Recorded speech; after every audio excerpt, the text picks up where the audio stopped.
All right, welcome everyone. Bien of you, Ani. My name is Heather Campbell, and I'm Festival Director for Wordstock Sudbury Literary Festival. And who's ready for the third annual Sudbury Reads? Woo! We love this event.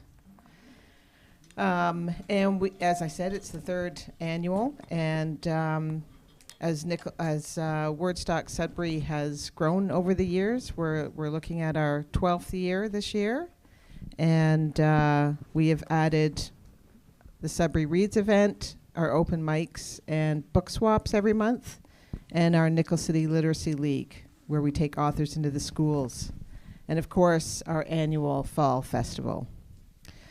We love bringing together book lovers, and we were just having a chat as to, how we find defenders and how we match them up with books. And it's the same way that we program the festivals, that we just know who our audience is, who our community is, and what kind of books they like to read. And so these defenders and the books have been carefully curated.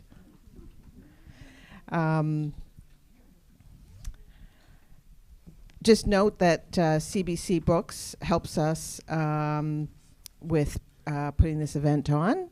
Not only CBC Sudbury with Jonathan Pinto as our moderator every year, but they also gift us with copies of the book for each of the defenders. And we also have a copy for a lucky winner today. So there is a draw at the back table. And so just to go through how this all works, we'll have a conversation up here, and then everyone have the opportunity to go to the back table and make their vote for the one book that Sudbury should read. So be prepared, listen carefully, and maybe you've read some of the books. How many here have already read some of the books? Oh, great.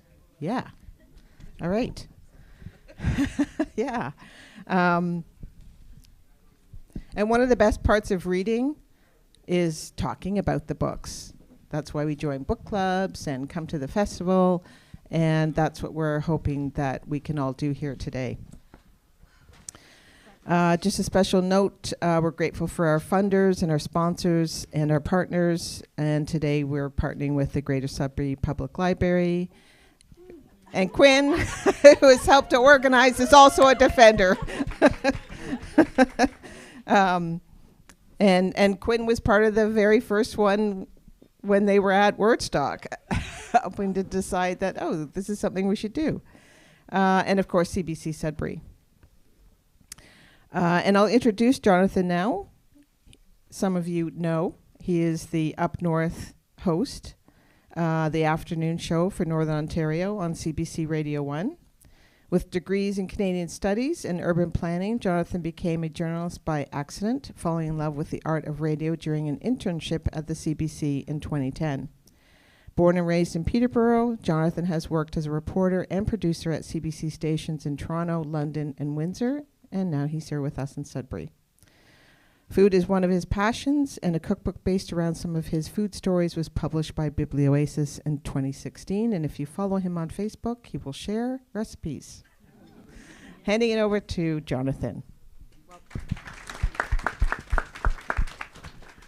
Thank you, Heather, and thank you, everyone, for being here.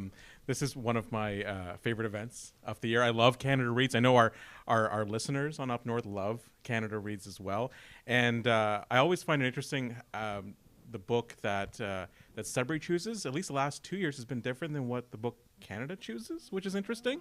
Since Canada Reads starts on Monday, it'll be interesting to see how the debates differ in Sudbury versus on the national stage. And it's really cool. It's also one of the things I love about Canada Reads is, it's one of Canada's most popular cultural events, and it's about reading, which I think is super cool in a time where, Canadian sovereignty and Canada's future is sort of in question. I think it's great to celebrate Canadian stories and Canadian authors, and so thank you for doing that with us today. So thank you for being here, and thank you to our defenders. It's not an easy job to pick up a book and then just talk about it, why it should be the one that we should all read. Now, I think all the books are winners, frankly, because they're all phenomenal.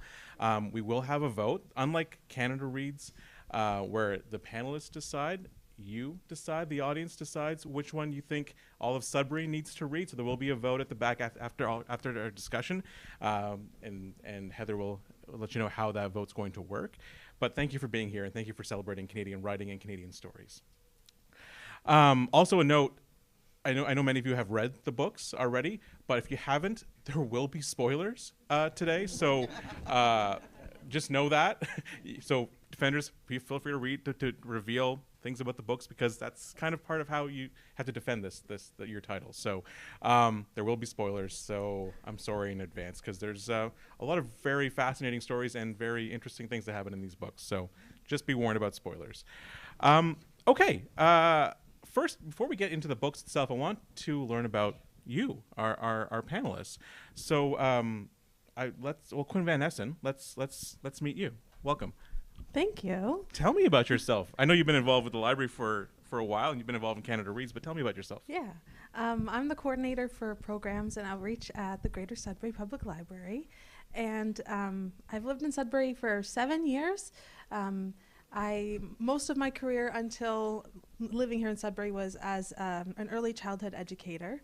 And so my heart lies with books and with community, and also children and the development of children and supporting families in that.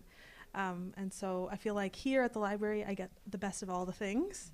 I'm a queer trans person and a single parent, and so those are perspectives that I bring to the world and that I feel like also connect to this book. So yeah. So, and I see in your biography that you came to Sudbury not expecting to stay. Hey, yeah. Ben.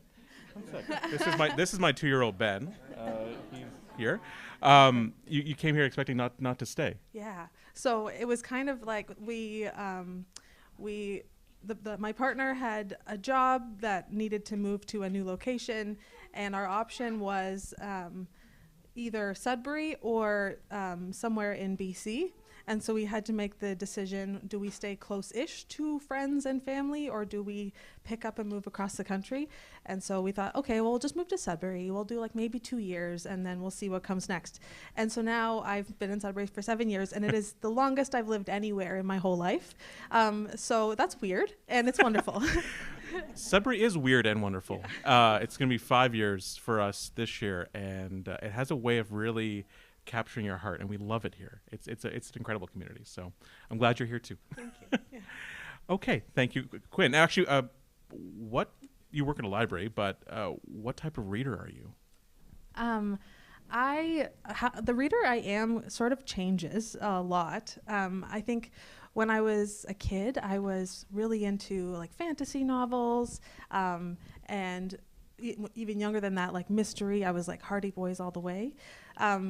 And then university hit, and I didn't read very much. And after university, I had to intentionally get back into reading. It was a challenge, and I had changed as a reader, and I had to figure out what that meant. So I just started reading, picking up a book, and just saying, like, let's go for it. Let's try it, and had to figure out exactly what I enjoyed now. And so in different seasons of my life, that's continued to change. Like during COVID and as a new parent, I really couldn't read too much without falling asleep. And so I started reading a lot of graphic novels, or finding comfort in some like romance genres that I would not have thought I would really enjoy, like genre fiction. But that like sort of formula that you just follow along and everything is expected, became like really comforting. And so I really enjoy reading Canadian literature. That was one of the loves that I developed even deeper when I was with Wordstock. And so I think it's like my taste in music. I'll read pretty much anything if it's the shampoo bottle, or the label or whatever I have in front of me at the time. But I'm always open to trying something new. And you've been to every Canada Reads, or Sudbury Reads rather. Yeah. How are you feeling about defending a book now? I feel like I'm nervous because I like when I'm just hosting or helping the event, I get to appreciate all the books. And so it's hard for me to sit here and say, like, ignore them. You do. This is the best one right here. And so that kind of like, I've grown to love this book and I'm happy to defend it, but it's a shift for me. And anything you want to plug or tell the audience about the library or anything you want to do in your life? Yeah, please check out our events calendar.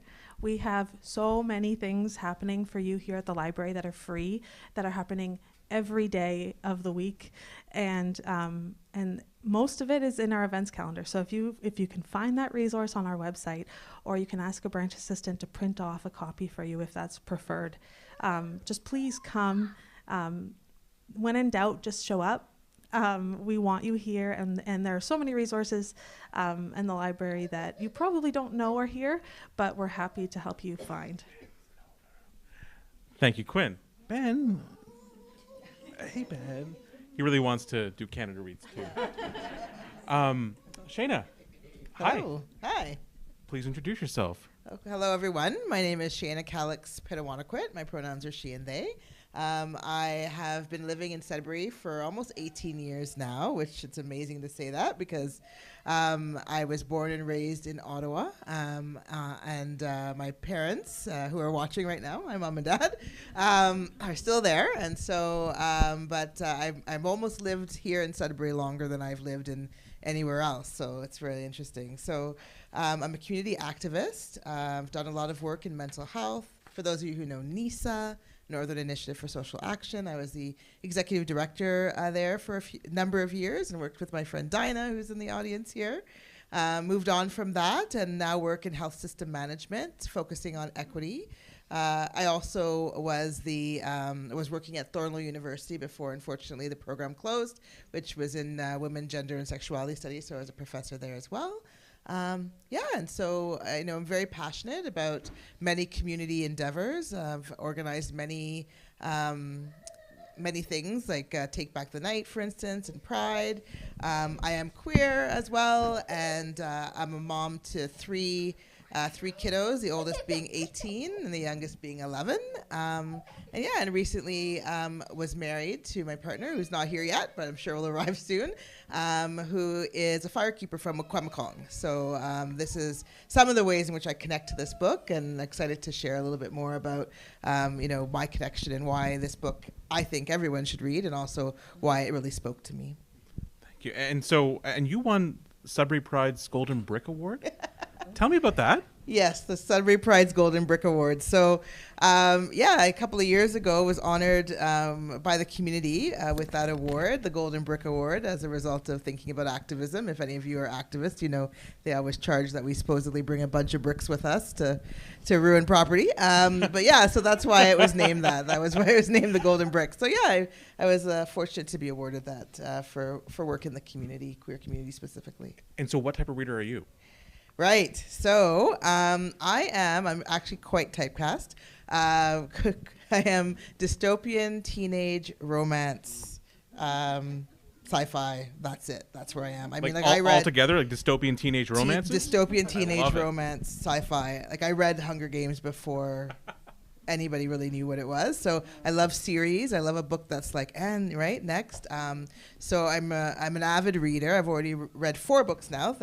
It's the beginning of March, and so I'm really excited to have gotten back to it. Similar to Quinn, after coming out of university and finishing my master's degree, reading was very difficult because of course you're forced to read a lot of stuff, and also being a professor, having to assign reading. So to be able to read fiction books. I've gotten back into it, very excited. One of the first books I actually picked up again was Wab Gijig Rice's book, and so that was really great, and it sort of spring-loaded me into sort of reading. And I got a little Kobo thing here. I brought it with me. I don't know why. And maybe I start reading in the middle of the session, but yeah, right. And so So that has actually, increased my ability to read, especially at night when my partner is sleeping beside me, so I don't disturb him. So, yeah. And how are you feeling about defending a book? Yeah, so I've never done this. I've watched Canada Reads once. I never have been to Sudbury Reads. My fault. Now I will attend. So I'm a little nervous because, of course, mine is an autobiography, a memoir. So it really is about selling to you how important it is to read someone else's story. It's nonfiction, which is not an area that I have read a lot about, but so I'm a little nervous, but I'm hopeful that I can make the case as to why this is an important book. And anything you want to plug before we move on? What do I want to plug? Oh, I don't know. I mean, I'm very involved in the community, specifically Black Lives Matter. And so I think, before you sort of make an assumption of what that is, I would encourage you to read a little bit more about the work we've done in community and the supports we've provided specifically to the Black community. So that's what I would say. Thank you. Matthew, hi. Please introduce yourself. Hi, my name is Matthew Haiti. I'm a writer. And when I'm not doing that, I'm teaching creative writing at Laurentian University. And when I'm not doing that, I'm generally panicking about the world and worrying and not sleeping. And that's about it. That is relatable. Totally get that. You said that in your biography, it says that in your spare time, you're usually working. So is that usually the case? What does that mean? There's only so many hours in the day. So I usually, my students make fun of me because I walk to and from work and I say that's my writing time, because most of the other time of day I'm doing something else. So I tend to be trying to do two things at once, I guess. If you're going to ask me what kind of a reader I am, I would say I don't read as much as I like. I like to stretch myself, and I mean that literally rather than figuratively. I stretch on the floor while I read because I can't find time to do it otherwise. So usually every morning I get up, the first thing I do is I stretch for an hour and I read for an hour while I do it. I'm doing neither very well, but I guess when I think about time, it's how much can you use every minute of the day? Fair enough. Which is why I look very old already. So you're an author and a playwright. Tell me about this play for teens, Black Dog 4 versus the World. Well, Judy could tell you about it instead because she directed it. I mean, it's been years ago now. That's going back 10 years, but that was a piece that came from Judy's inspiration, working with a student to create a piece that was around teen mental health, which is always an issue, but was especially kind of a hot issue at the time. So it was a wonderful learning opportunity for me. My mother worked in psychiatric health. She was a nurse at Algoma for her whole career. So it was kind of a passion project for me, too, to be writing about things that were part of our dinner table discussion. I think it's 10 years ago. It feels like yesterday. More than 10. Oh. Wow. Right, yeah. So, but yeah, that was a transformative experience for me. And so how are you feeling about defending a book today? I'm non-competitive in nature, so I grew up homeschooled, and we played only cooperative games. So I'm looking at this as we're defending books. I'm playing my own secret game of like, if anybody wins, it's good for us all. So I'm sorry to Wayne if I do a really terrible job today. It's just because I'm good with anything. And is there anything you would like to tell us about your work or something you want to promote? If you want to get up at 7 a.m. tomorrow and join me in stretching and reading, you can do that at your house and not mine, but that's about all I have to plug. Awesome. Thank you, Matthew. Teresa, hi. Hello. Hi. You can introduce yourself, please. All right. So, everyone, my name is Teresa. I am I guess an immigrant from Zimbabwe. I came to Canada at the young age of 12 years old. I'm a Marymount grad, so I'm a Regal. Any Regals in the room today? Yes, there you go. I am a community-minded person who arrived to Sudbury, and it's like my soul had another home in the world, and I didn't know what I didn't know. And I came here, and I felt so at home. So I'm a person who came to Sudbury. I settled here, and I just found my people. My first best friend was from Vietnam. My second best friend, I have lots of best friends, but first best friend was from Vietnam. The next one was first generation Jamaican. The third one was an Italian girl. And the other one was Polish Ukrainian.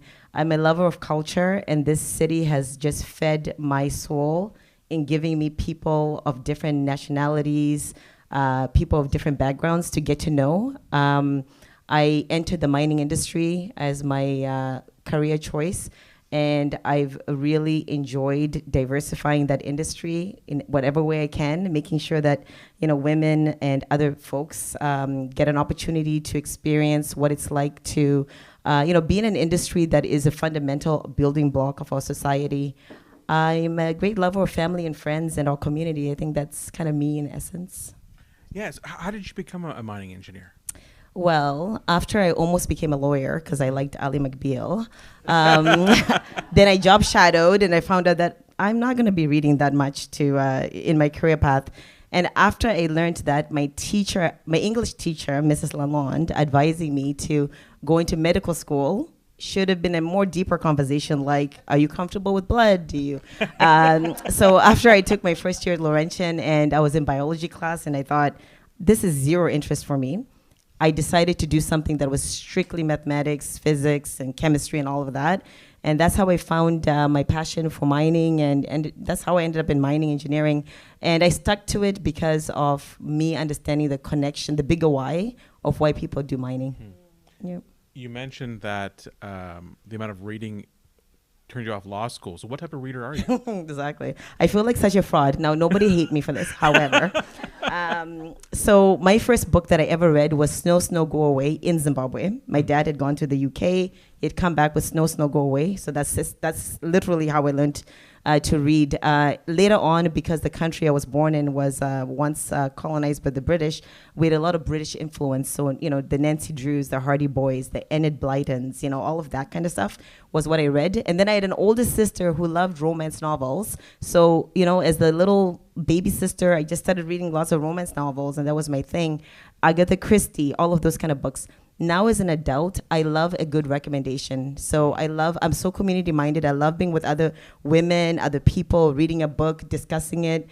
And then of course, as I wanted to evolve as a person, a lot of kind of like self-help, I'm reading a book called Essentialism so I can learn how to prioritize better, like those kind of things, like tribal leadership, so I can learn how to build better cultures and teams. Yeah.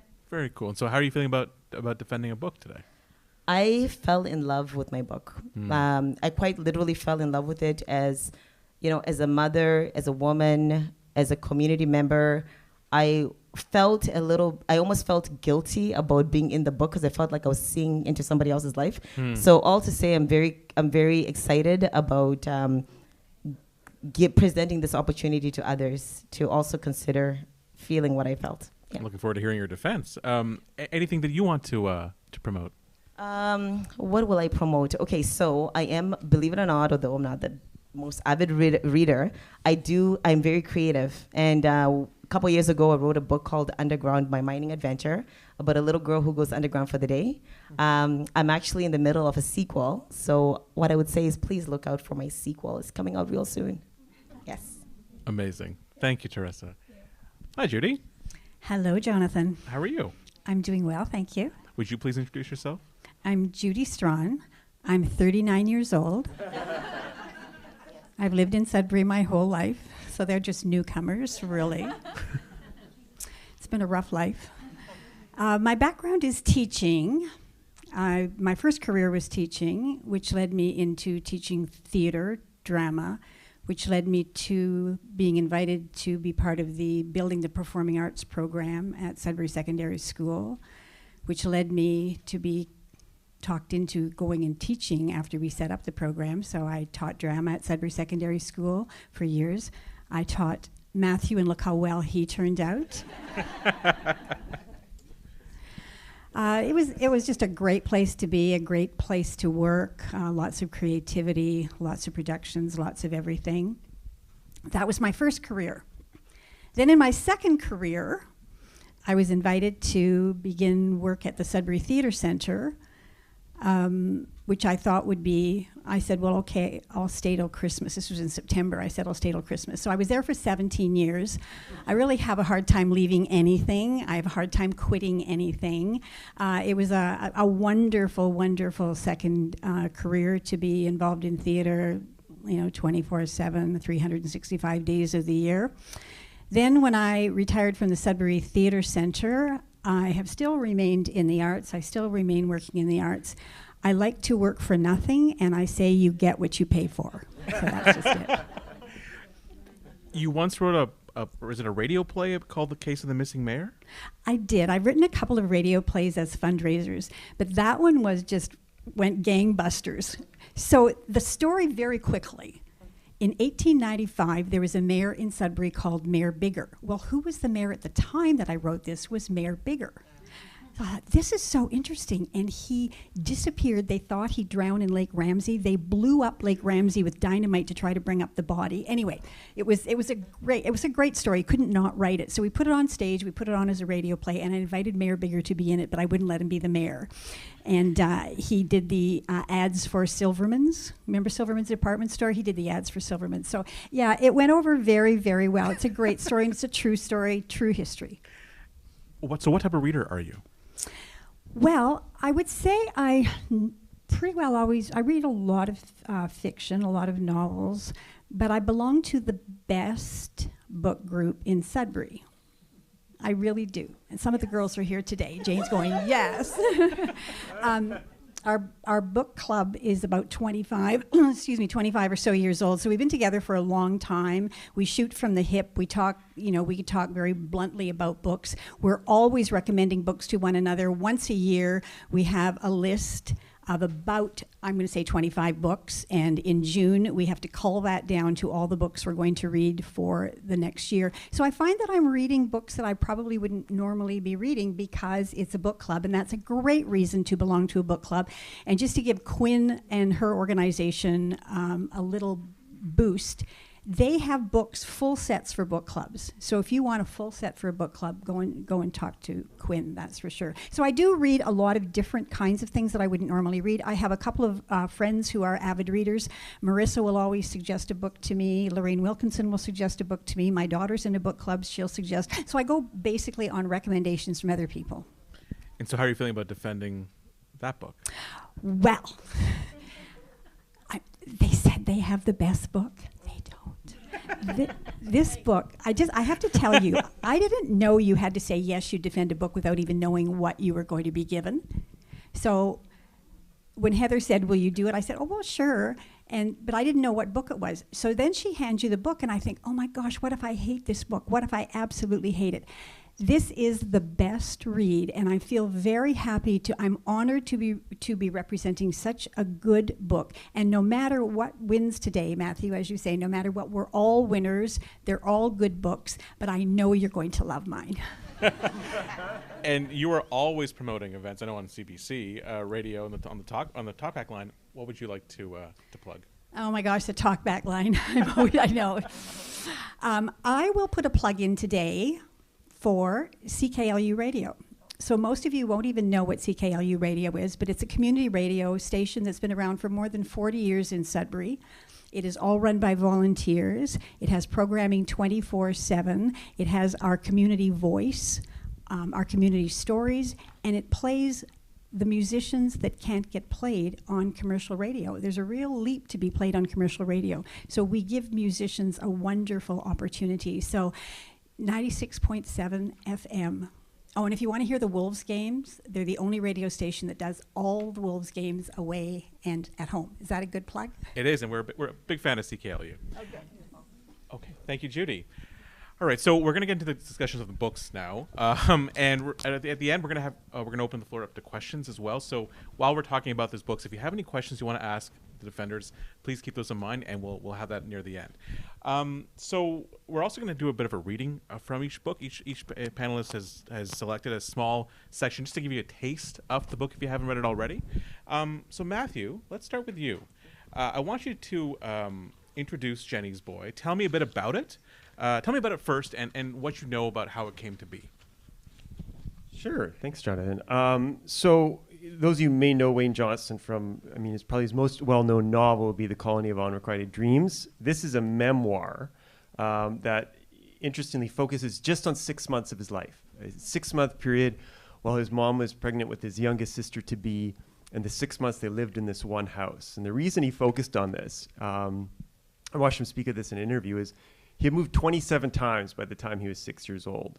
And so he remembered his life carved up in the idea of that house, and that house. That's how his memories were formed. And so he toured around St. John's and the Goulds where he lived, the neighborhood outside of St. John's, trying to pick a house to write his book about, because that's how he saw it. And he finally settled on this one. And that's kind of how the book grew out, is these 6 months in this home and his near-death experience at that time. Why did he choose to write this book about this time?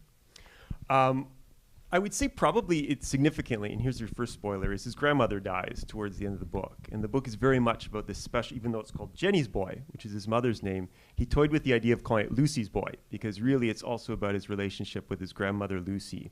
He has a horrible cough that annoys his brothers so much that they shove him on a bed on wheels outside of the bedroom every night. And sometimes they push him across the road to his grandmother's house. And so he spends a lot of time with his grandmother, who has a very grim sense of humor. She's always talking about how he might die any day now and how she hopes that she beats him to the grave. And he loses her during this 6-month period and loses a significant part of his life at the same time. And I think, Wayne's not here to say so, but I think that's why he focused on this, is because so much happened in this small amount of time that was significant. So you have a selection from the book. Would you set it up for us and read it, please? Sure. I'm being very boring and going right from the beginning because I think that's always a good place to start. So it doesn't need much setup. It's just going to take you into, they've just been evicted from one house and they're moving to this new home. And it's just the first 3 pages. So this is 4 minutes, I think he said. Okay, perfect. Jenny and Dad worked in town where we had lived for a while, but we could not afford to live there anymore, so we were going back to where we came from with our tails between our legs. My parents would have to go back to riding a yellow bus to work because 2 men had come and taken our car, which, because of something Dad had done, we couldn't afford anymore. The men had come in their own car, but one man got out and climbed into our car, and then they drove both cars off while the neighbors watched from the windows of the house across the street. A shameful sight that Jenny said no one would ever forget. We were gathered in the kitchen, just as we had gathered in many other kitchens before we'd had to leave a house for good because Dad had spent the rent.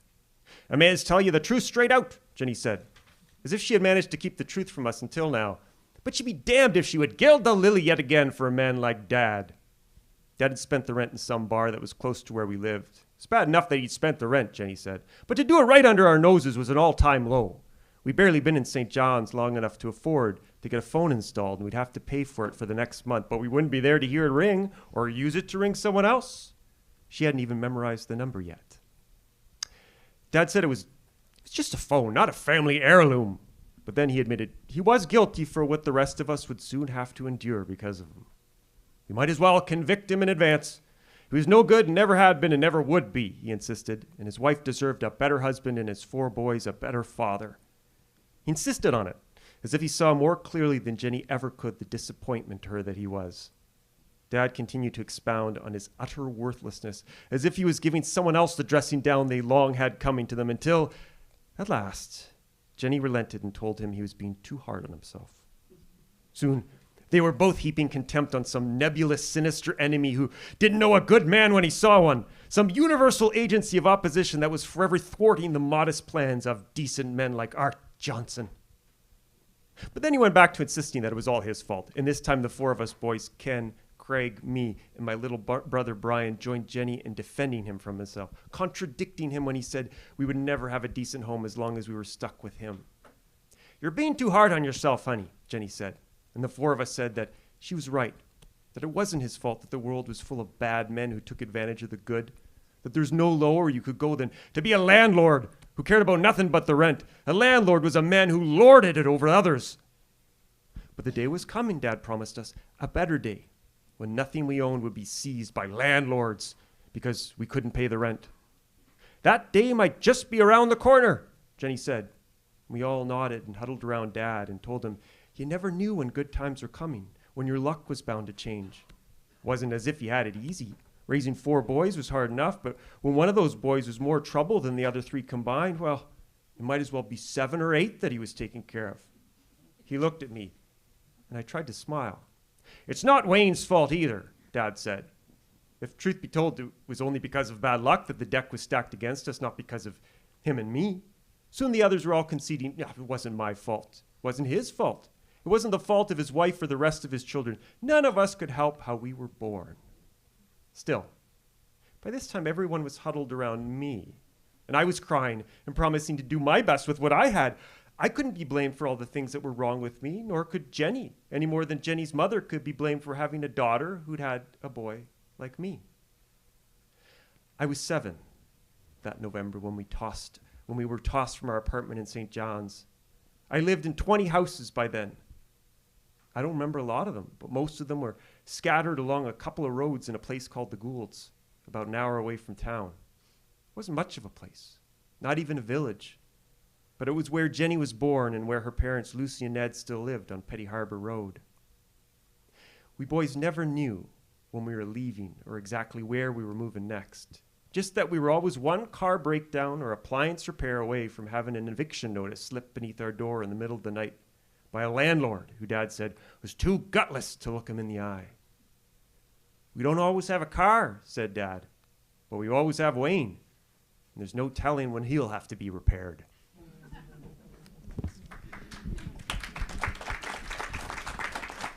Thank you, Matthew. That was a bit of Jenny's Boy by Wayne Johnston. Quinn, tell me about Watch Out for Her. Watch Out for Her is, at the face of it, a thriller, but it incorporates a lot more than just that. So it uses multiple points of view. It uses a little bit of epistolary, so there's messages and letters written in there. There's pieces of coming of age, there's a revenge story, there's mystery, there's psychological sort of delving into the inner workings of people's minds, there's tragedy, and there's a bit of a quest to sort of better oneself by the end. And so it's an unexpected book because at the face of it, it is genre fiction. It is the psychological thriller, but it is also more than that. And so the story starts a little bit at the end. You sort of start seeing where they're at now and knowing that some things have happened, but you're not quite sure what really happened. And so the author, Samantha Bailey, is a journalist, and it almost feels as if you have two sources and you go between those two sources. So one is Sarah, and she's a mother, and then the other is this, Sarah is about middle-aged, married with one child. And then Holly comes from a very wealthy family, is sort of in this quest, this coming of age of what do I want to do with my life in university, sort of let's not do that program anymore, let's do this other program, and comes to start babysitting Sarah's son.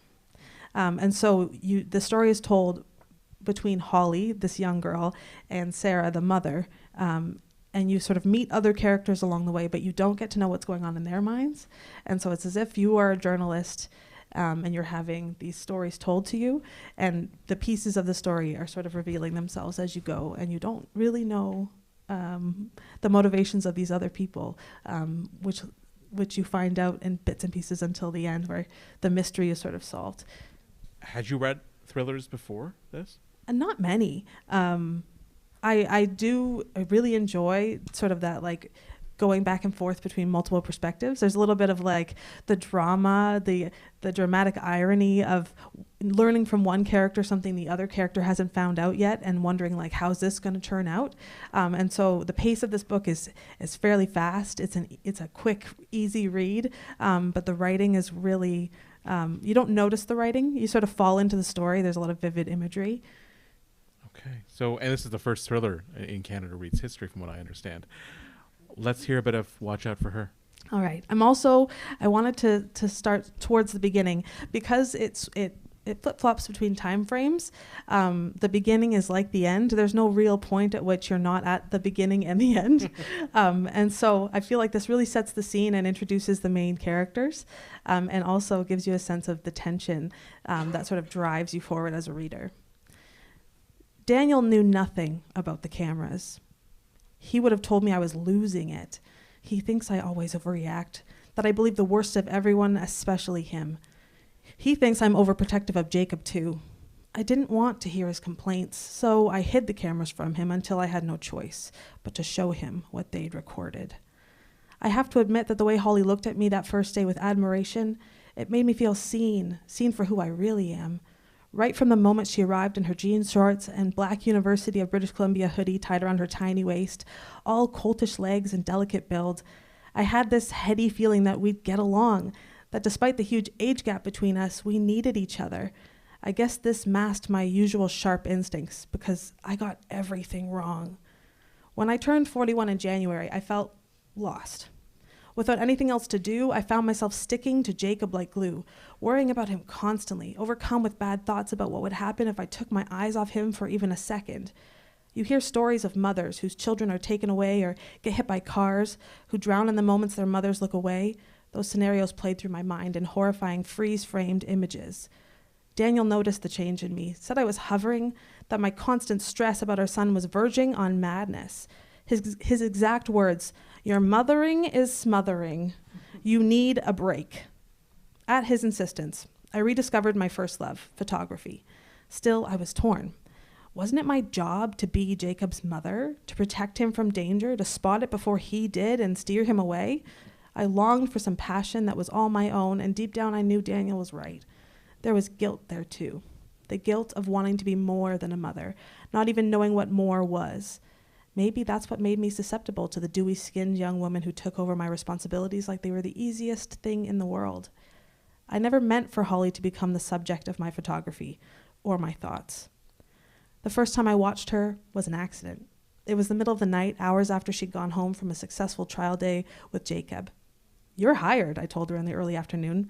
Sure, I was making the best decision, beaming with relief and appreciation for Daniel having the idea in the first place. He'd found her, after all. "Really?" Holly asked, slightly unsure, the first indication I'd seen that she wasn't 100% confident. "Yeah, you're fantastic with my son. Let's do 9 till 4, Monday to Friday. Does that work for you?" "It's perfect," she said. At 4 p.m., as she cycled away, Jacob turned to me glowing, calmer than usual, because Holly had swum with him for 4 hours and then taken him to look for treasures around the front lawn. She seemed to know how to stay close while also giving him space to explore. "Is Holly coming back tomorrow?" he asked as she made her way back to the family mansion on the other side of the Capilano River. "Every weekday," I told my happy boy. I got an exhausted Jacob ready for bed around 8 p.m. I fell asleep at 10 p.m., and Daniel crawled into bed at 1 a.m. after a night out with Stan Fielding, one of his golf buddies, a former fraternity brother he's remained close with. I couldn't go back to sleep. Finally, after 2 hours of tossing and turning, I grabbed my Leica and went out to the pool deck to take a few shots of the night sky. I've suffered on and off bouts of insomnia since Jacob was born. That night, though, it wasn't the sky or the stars that caught my attention. It was the light across the river. I don't know what compelled me to get a closer look by stepping through the thickly lined tree plateau outside the pool enclosure. Beyond the narrow ledge was a steep, dense forest rife with gnarly branches and spiky tree roots, leading to the thrashing river. It was a beautiful view, but dangerously precipitous.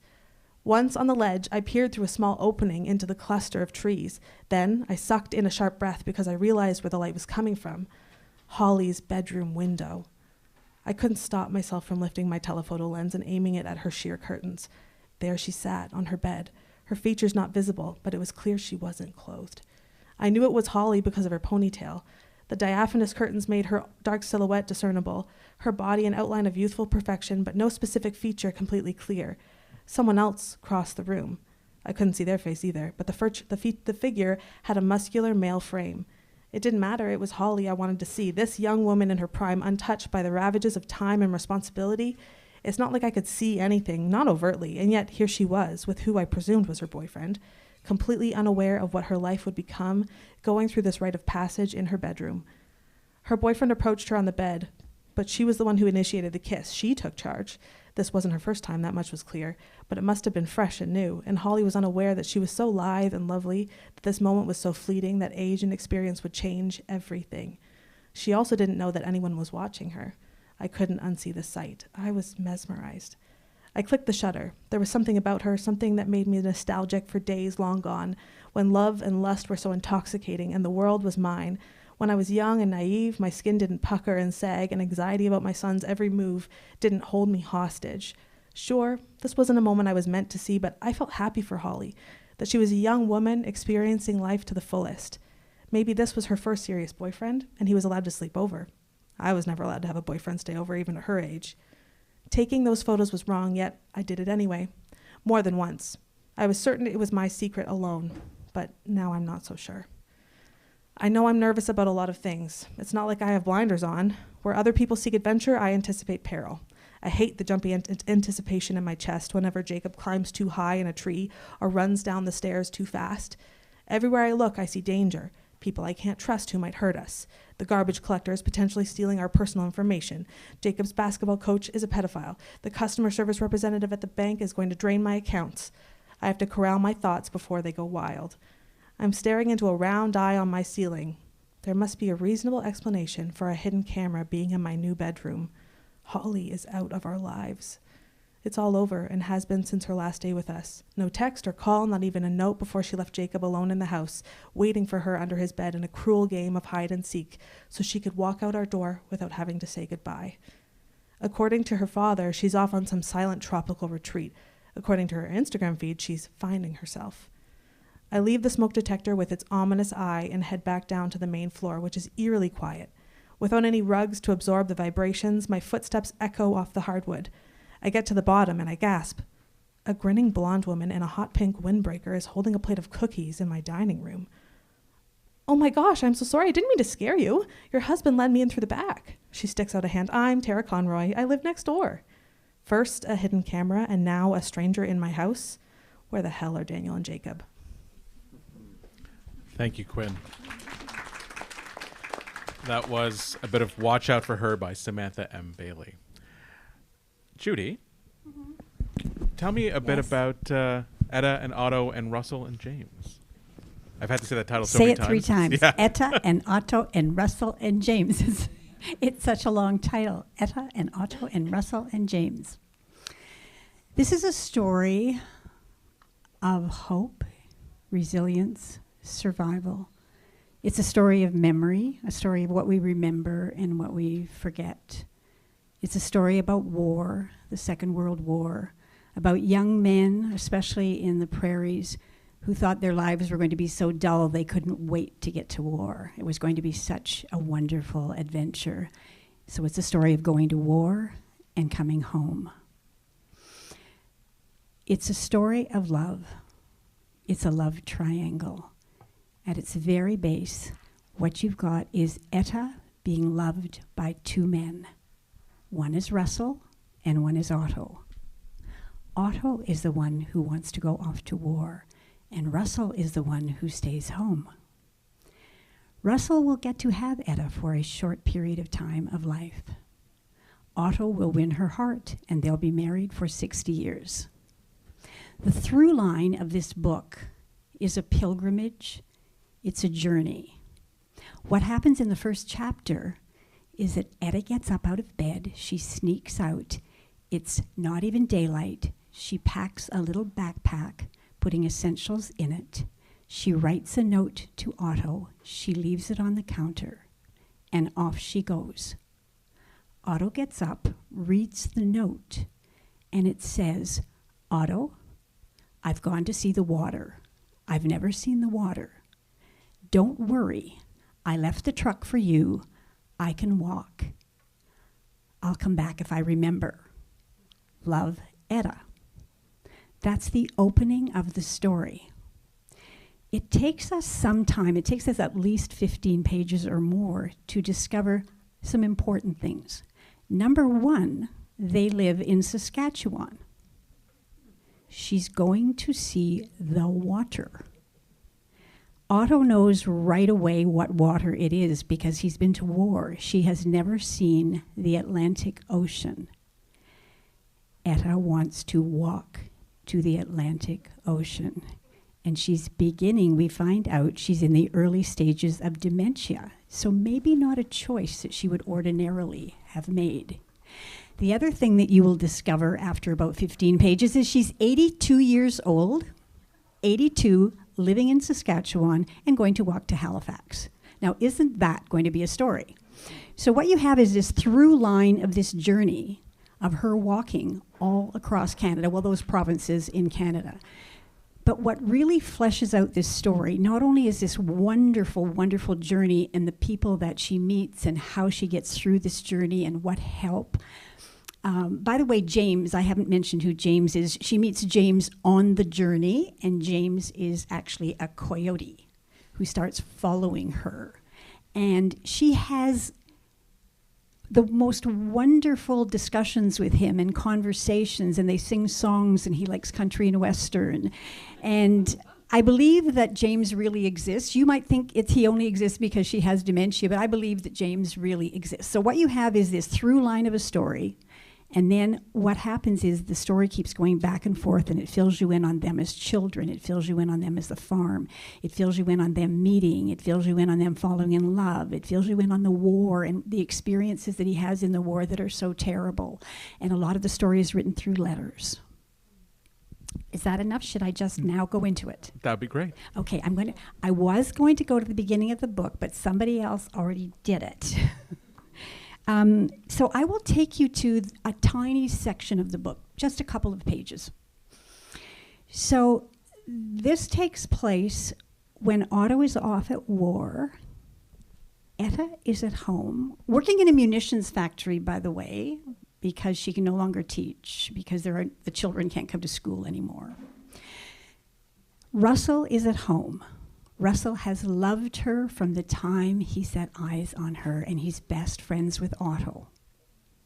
The letters have been coming from Otto, but more and more, the letters are scratched out, blacked out, or then they have holes in them, and they have all of these holes, so she can't even read them because in the war, they have taken out all the essentials.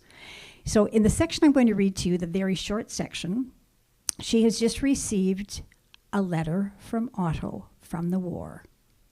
She has been going to dances all summer with Russell. Now, if you ever lived in the prairies, there are a lot of dances in farm country, and she's been going, and they've been best of friends. So what I'm going to read to you, she's just received a letter from Otto, and she's been going to dances with Russell. The next day, there was a letter from Otto. Dear Etta, it said, full of rectangular holes, neat as windows. Then, because of all the holes, it said nothing. They didn't dance for 2 weeks. On the 15th night, Russell rode to Etta's. He swung his bad leg around and down and lowered himself off his horse, tied it to a tree by the schoolhouse, and called through Etta's front door. Etta, it's me. I want to come in this time. Etta came to the door, still in coveralls, with Otto's letter in her pocket. The thing is, he said, Otto's not here, and I am, and I will be here tomorrow, and the next day after, and the next day after that, and the next day after that, right here. Etta stepped outside and closed the door after her. She held out a hand. Here, she said, her left hand. Russell took it in his right. You can't come in, said Etta, but we can stay here on the steps. So they stood on the steps, and he held her hand. And when they got tired, they sat on the steps, and he held her hand. And he held it hard so that Etta could feel the blood throbbing through each finger, down across her palm and across her wrist. And she said nothing. It should hurt, she told herself. It should. When Russell left, Etta had to use her other hand to pull her fingers out of the held position. All the next day at the factory, she would catch them curling up, and she would have to pull them straight again. She wrote back.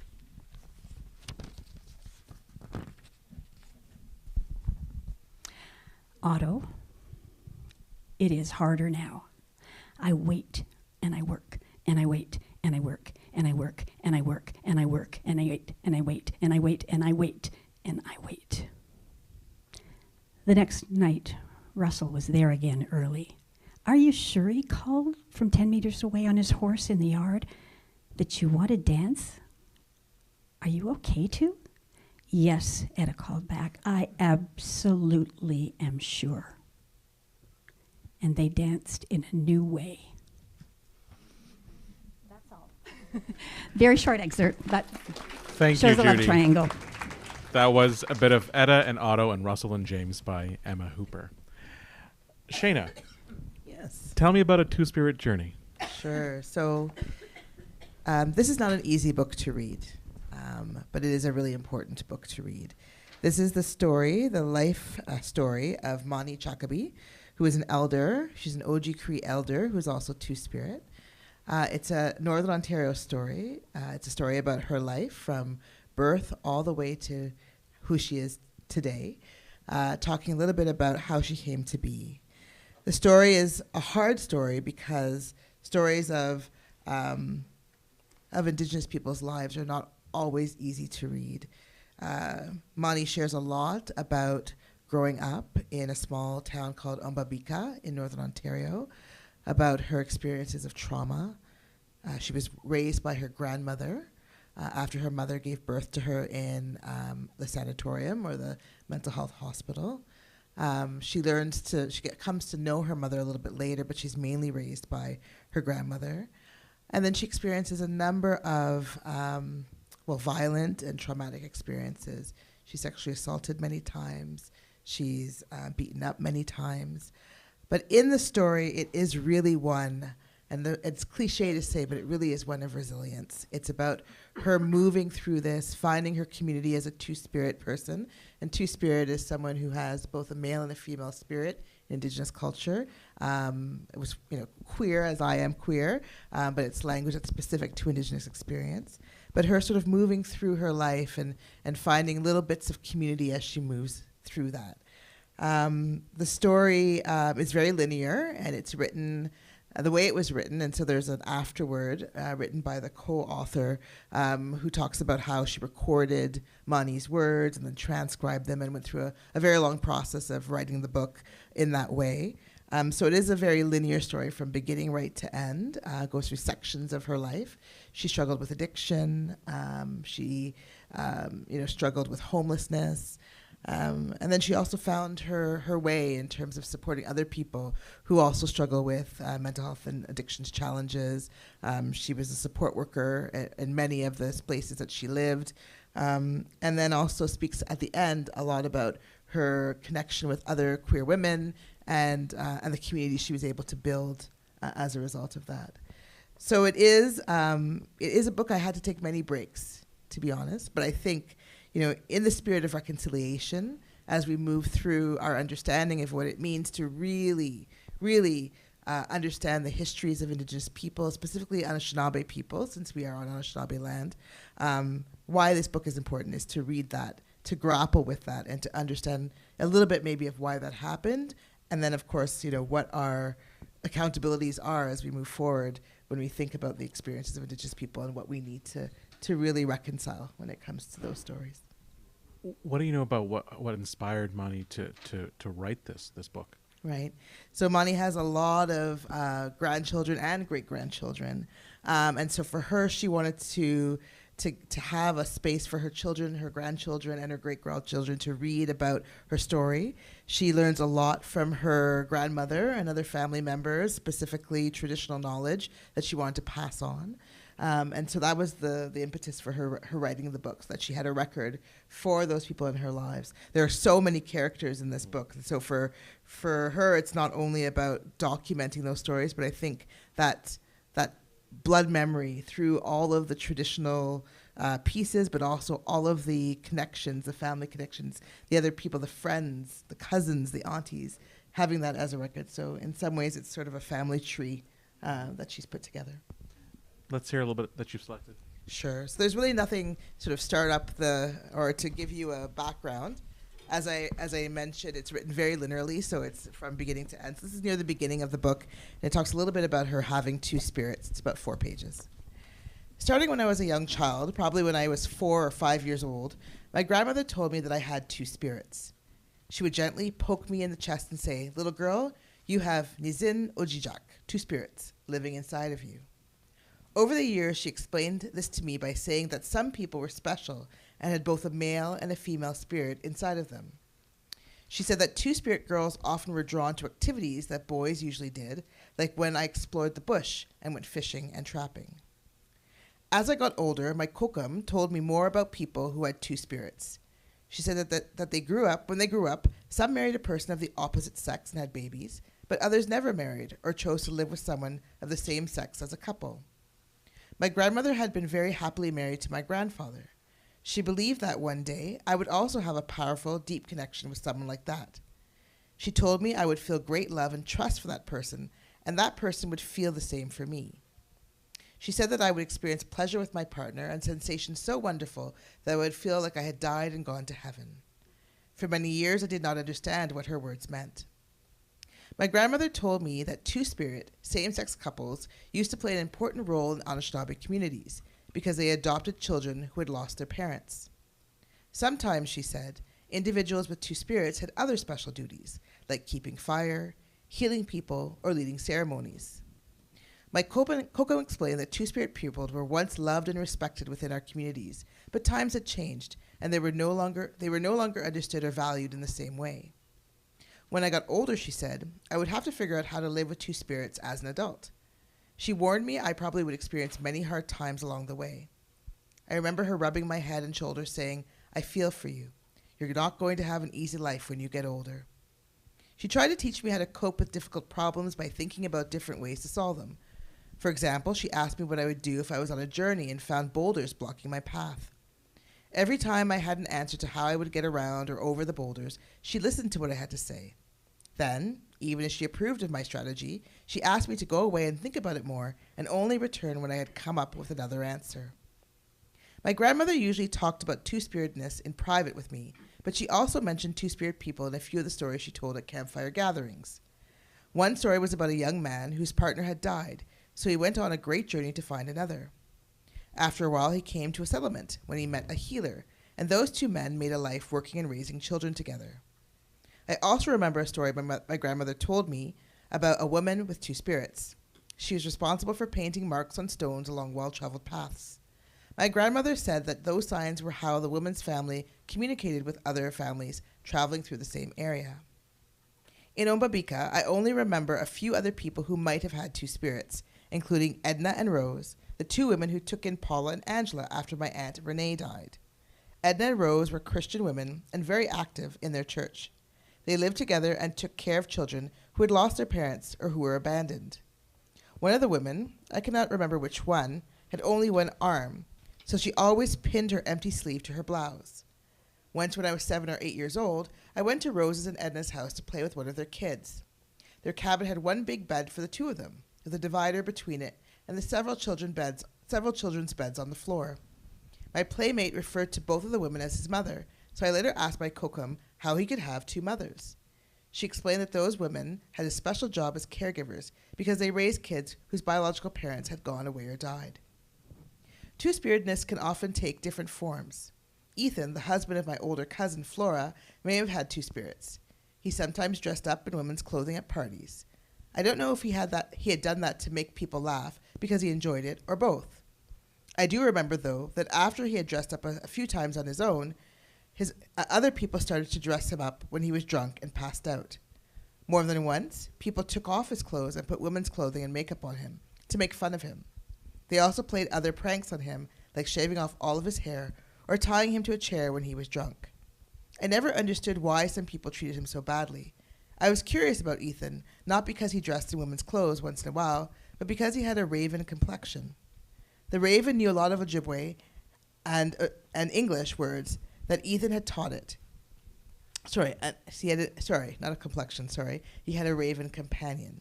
The raven knew a lot of Ojibwe and English words that Ethan had taught it, and it came whenever he called it.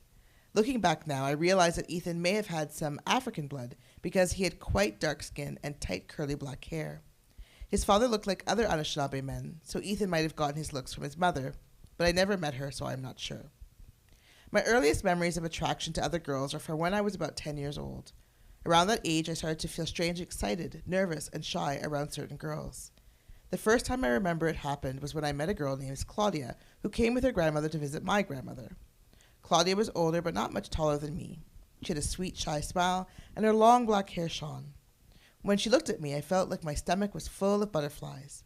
I sensed that she liked me too, but like me, she did not know how to express herself well. I tried speaking to her, but I stuttered, saying something like, you wanna go play? Finally, I grabbed her hand and pulled her outside. We played with my moose bone toy, and then I showed her how to use my bow and arrow. I saw Claudia around Ombabika a few times after that, and each time I experienced those same sensations of excitement and uncertainty. The other girl I had a crush on in Ombabika was my friend Bonnie. She was a warm, likable person. I remember watching Bonnie one day when she was combing her hair in the mirror before she put makeup on to go out. Her hair and skin looked soft and smooth, and I was struck by her beauty. She smiled at me, and I felt those butterflies in my stomach again. Bonnie was always affectionate with me. When we hung out together in a large group, she often held my hand or put her arm around my shoulder, and I liked that a lot.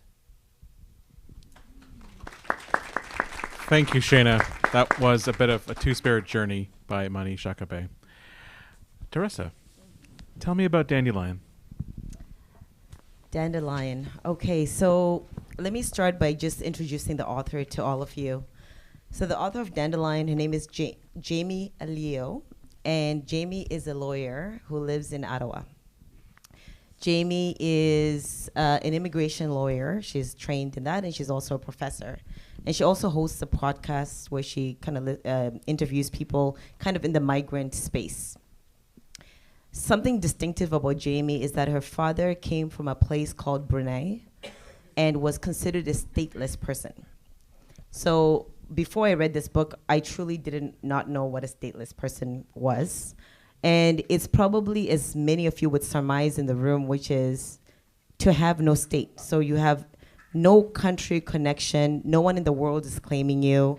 And if I can maybe bring everybody to the frame of mind, imagine being born in Sudbury and growing up the way many of us have, or many of you have, and then finding out that you don't have any residency in Canada. So that means that you don't have the ability to go to elementary school or to high school or to, access to medical care. So in the world, I was Googling this, the UN says that there are about 4 million stateless people in the world. And why this matters is that Jamie's father was considered a stateless person. And because he was stateless, it meant that in the country he lived in, because he had Chinese heritage, he would never, ever gain citizenship. So even falling in love with him meant that he'd fall in love, and they would probably, they would likely procreate and have children, and those children would be stateless, and their children would be stateless. I saw a documentary that kind of connects to this, where there's a place, there's a specific state near Brunei, actually, where people are just stateless, and it's like thousands of people and children. So Jamie, for me, was motivated by the condition of people in the world that are in this kind of limbo of immigration. And it kind of sets the stage for the book that she wrote. Okay, so this book, the protagonist, her name is Lily, okay? By coincidence, Lily has also grown up and has become a lawyer. And she lives in Ottawa, and she has a new baby. She's married to this wonderful Ukrainian man called John. Lily is first-generation Canadian, meaning that her parents were immigrants. Now, what's interesting about Lily is that she grows up in BC, having this wonderful life in this mining town. So very similar to us, we would get that. We get the essence of what does it feel like to grow up in a mining town. What's interesting is that she has a rather idyllic childhood, where she's enjoying childhood. I mean, she's going through some stuff at elementary school where people don't necessarily want to befriend her. And there's a bit of racism going on because people are, maybe making fun of her appearance and whatnot and not befriending her really. But one day she comes home and mom is gone. So mom walks out of the family. So you might be sitting here thinking, what could have led to that? So when you start to think of the family, Lily's family, mom and dad, coming to Canada was the dream for the dad. So remember, dad was stateless back in Brunei, couldn't even get citizenship, couldn't, guarantee that his children would have a path forward. So when he came to Canada, he felt like he'd won the lottery in life, okay? So he loved Canada. He loved everything about Canada. He was going to have these children. They were going to assimilate and be Canadian, whatever version of whatever Canadian means for him. And he was so proud. On the other hand, the woman he did fall in love with from Brunei that he immigrated with, Lily's mom, could not stand the country. She could not stand being in Canada. The things that many of us probably in the room find beautiful, our changing seasons and all of that, Lily's mom despised it. She wanted to be back home with her family, having her children. Lily has a little sister called Beatrice. She wanted to be back home with the family, growing up in the culture. But there she was in BC, supposedly chasing the ideally Canadian dream. And we are basically told that mom at some point in this book is just going to walk out and nobody will know where she's gone. So what I want to do for you folks is I've picked just 3 quick excerpts that I think will give you an idea of what happened, what goes on in this story. Okay, so of course the book is called Dandelion, and you'll find out why by some of the references here. But first, I want to take you to a happy moment, okay? It was that point in a slow summer day. So Siberians, it's been a long winter, let's be honest, right? Like, I am dying for a slow summer day. When I think of a slow summer day, the sky is blue, and it's sunny, and no one is expecting you to be anywhere, and you can just enjoy it, okay? So the family is sitting around in BC, just enjoying life. And then Dad says to them, so they're in the backyard, okay? Mom looked at Father, her eyes filled with amusement and affection. She laughed and got up from her lawn chair and went from behind, wrapping her arms around his broad shoulders, nestling her head into the crook of his neck, her hair trailing down his chest. She lifted her face and kissed his temple. Father kissed Mom's arm and then motioned for Bia and me to come to him. "Do you see this?" he asked, plucking a tall dandelion from the grass. I nodded, admiring the petals, reflecting a golden finish. "It's a weed," shouted Bia. "No, Beatrice," Father shook his head. "To some, this is a weed, but it's really a flower, like a dandelion. Like a dandelion, the haka can land anywhere, take root in the poorest soil, flourish and flower. Look at this one, it's growing in the crack of the asphalt," Father pointed to the driveway next to the lawn. "But does that mean the haka are homeless?" Bia asked. "Sometimes, Beatrice, sometimes," Father replied. "But home is where family is. So no matter where we are, if we're together, we're home." "Okay, Dad, then you should be a real haka and take us on a vacation somewhere." Father chuckled. "Okay, let's take the van on a camping trip."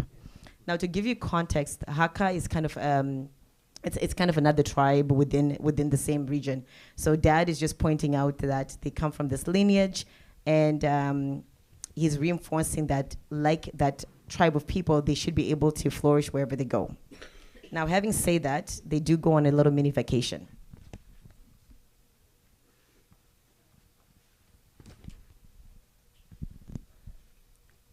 Now, imagine they've left on a road trip from BC, and how beautiful the Rockies are, and they're traveling, and they get somewhere, and then this happens.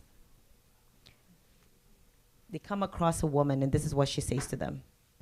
The woman spoke very slowly. Remember, they're Asian, right? So this woman's talking to them. Hello, where are you from?" Little sister says, "We're from Sparwood," Bia replied. "Oh my, your English is quite good. Where is your mom from?" "My mom is from Sparwood too." Bia seemed confused by the question. The woman laughed.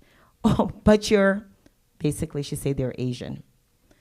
Before the conversation could continue, Mother dragged us to the parking lot and into the van, forcing us to finish changing into our clothes there.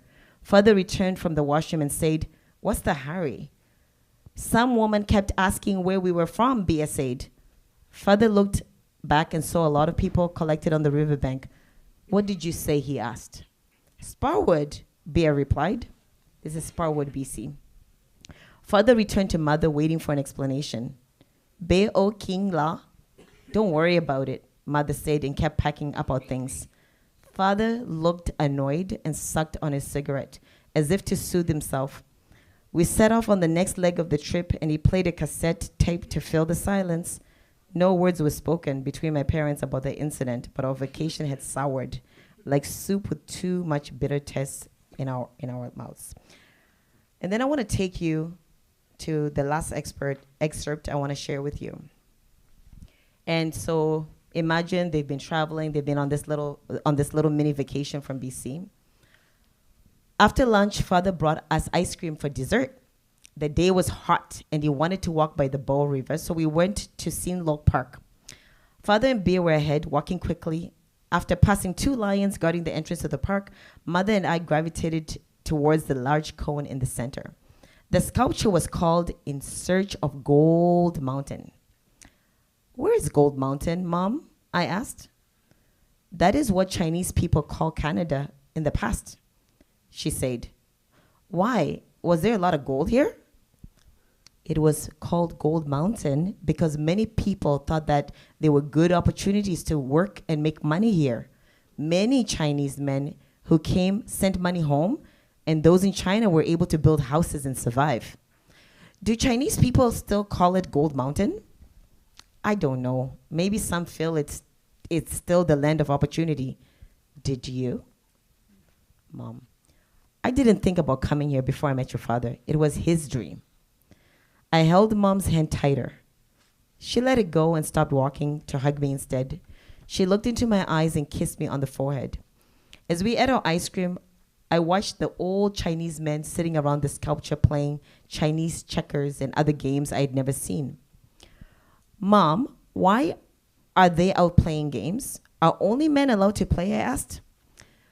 They're the old men who first came to Canada. When they came, they weren't allowed to bring women or their families. And now they have no one but themselves growing old with no wives or children. Mother watched them like she was peering into the mirror, trying to soothe the wrinkles on her face. Let's go, she said abruptly. Your father wanted to walk by the river. And, I'm going to end there with these 3 distinct paragraphs from the book, only to say that in those paragraphs, we learn the dichotomy between the mother and the father wanting so desperately to assimilate, the mother so desperately, understanding the things that she does not want to be part of in this new culture that she's part of. And then we get something that is so cool at the end, where we see the older Chinese men playing a game. And why that is so neat, I would implore all of you folks to Google this on YouTube and just look at how the Pacific Railway was built, and how, as Canadians, we brought over people from China, and how when they came with the dream, this big Canadian dream, they were basically paid peanuts. But when they tried to bring their wives and the children, because they had come in pursuit of great wealth, they weren't able to do that. So there's a tragedy there that we can explore. Yeah. Thank you, Teresa. That was a bit of Dandelion by Jamie Cha-Yun Liu. Okay, so this is a Sudbury Reads event. Judy, why does Sudbury need to read Etta and Otto and Russell and James? Sudbury has shown that it's really interested in landscape. It's always, Sudbury writers often reflect our landscape in their books. And this is really a story where we get a sense of all of Canada. We get a wonderful sense of Saskatchewan, a wonderful sense. She goes through every province. So the fact that we love landscape, we love the description, we love to feel it, I think this is a very Sudbury thing. I think also the fact that she goes 3,434 kilometers and she doesn't have one pothole in the whole journey. I think that's really important for Sudbury, that her journey is so good. So it's really fiction. I also think from Sudbury writers that I've read, not all, but I think a number of them are interested in women and in strong women, whether it's Rosanna Batticelli or Kim Fauner or whoever, they tend to write about strong women. And we really seem to be interested in that. Interested also because during the war, Sudbury was very involved by what was beneath the surface in Sudbury was important to the war. Women had to fight for their men in unions and all of those kinds of things. So I think for that reason as well, for the war, for the landscape, for the potholes, no for journey. That's something that Sudbury always does too. We're always going somewhere. When you're in a northern Ontario town, you're always traveling and going somewhere. So we are interested in that journey. So I think for those reasons, it's a good Sudbury read. But one other thing, one final thing that's really, really important in this book, because it's about 3 people who are 82 years old, turning 83, all 3 of them, Otto and Etta and Russell, they're all the same age. You get this absolutely wonderful picture of people in their 80s. Now, probably the last thing, if you were going to visit somebody in their 80s, probably the last thing you might say to them is, so what's the plan? What's the next thing you're going to do? Where are you going to go? What are you going to conquer? Well, that's what these people are about. She sets out and takes a journey that is so inspirational, and all along the way she meets really good people, good Canadian people, and she inspires them to take the next step in their lives because of what she's doing. So thinking about senior citizens certainly is something that we do in Sudbury a great deal. There's something in the paper today about why St. Andrew's Place is the greatest place to live for senior citizens. We've had something in the paper a month ago with a new senior citizen extended care place in the South End saying, why should we not be putting people there for the next month? They have things to work out. So a lot of the things that we think about in this book, we think about in Sudbury. I want to tell you what a wonderful read it is. The book is written almost symphonically. If you are interested in music in the least, when you come out of this book, you'll think there's something really interesting about the rhythms of this book. That's why she calls it Etta and Otto and Russell and James.